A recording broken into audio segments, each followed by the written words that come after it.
Se você ou alguém próximo está diante de um pedido de extradição envolvendo a jurisdição brasileira, fica aqui nesse vídeo que eu vou te dizer como um advogado criminal especialista em extradições pode te ajudar a resolver esse problema. Meu nome é Túlio Guilherme, eu sou advogado criminal, sou sócio fundador do DNA Penal, sou doutorando em processo penal pela Universidade de São Paulo, mestre pela PUC Minas e especialista em Direito Penal Internacional pela Universidade de Coimbra. O nosso escritório atua diretamente em diversos procedimentos de extradição, sejam eles diretamente na jurisdição brasileira no Supremo Tribunal Federal ou mesmo em parceria com outros escritórios estrangeiros cuidando de pedidos de extradição que o Brasil faz a países estrangeiros. É importante que se compreenda quais são as espécies de extradição.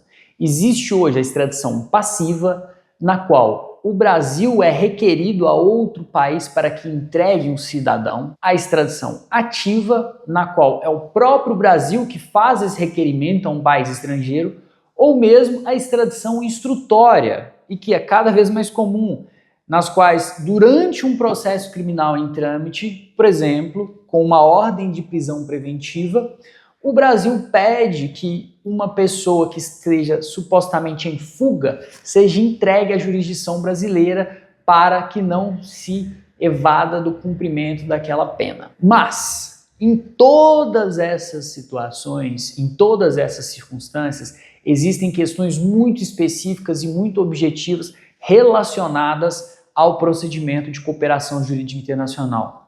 Por exemplo, há de se observar se há um tratado de extradição entre os países. Há de se observar se há um histórico de reciprocidade entre os países, caso não haja um tratado de extradição em vigor. Ainda é preciso que se observe algumas questões relacionadas à dupla tipicidade do crime, é dizer, se a conduta a qual o país requerente faz a solicitação de extradição é crime nas duas jurisdições, ou mesmo se é proporcional àquela reprimenda na jurisdição brasileira com a jurisdição estrangeira. Por exemplo, se as penas são equivalentes ou se são absolutamente desproporcionais. Existem, inclusive, diversos julgados no Brasil recusando extradições para outros países exatamente porque aqui na jurisdição brasileira caberia um acordo simples, enquanto no outro país a pessoa ficaria presa por mais de 10, 15 anos. Há também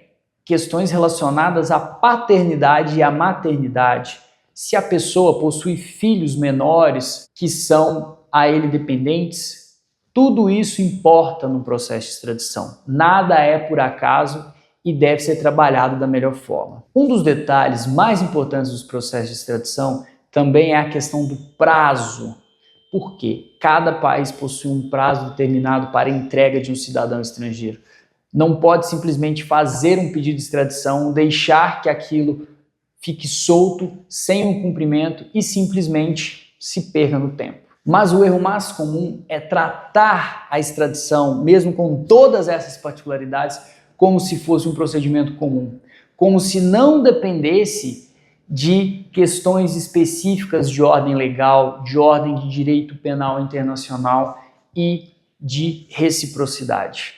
Daí, muitas vezes aqui no escritório nos chegam processos de extradição já em curso em que simplesmente a defesa não foi realizada da melhor forma possível, simplesmente porque o advogado responsável pela condução do caso não detinha um conhecimento específico das nuances dos processos de extradição. Este é o terreno do Drummond e Nogueira Advocacia Penal.